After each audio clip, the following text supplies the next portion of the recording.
Hey friends, if you wish to fix WDF violation error in Windows 11, then please watch this video. I will guide you through the resolutions. The first solution is to update drivers in Windows.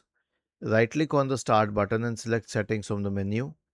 Go to the Windows Update tab and then select Advanced Options, select Optional Updates, and you can update all the drivers from here. Then return to the Windows Update page and click on Check for Updates. The next solution is an SFC scan, so search for command prompt in the Windows search bar and click on Run as Administrator.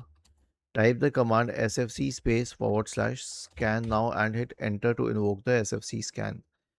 The last solution is to reset the computer. Right click on the Start button, select Settings from the menu. Now go to the System tab on the list on the left hand side. Select Recovery in the right pane.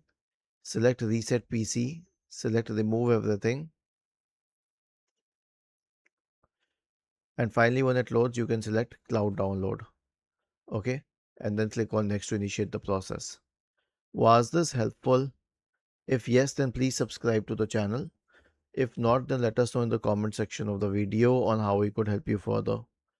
Thank you for watching this video and have a nice day.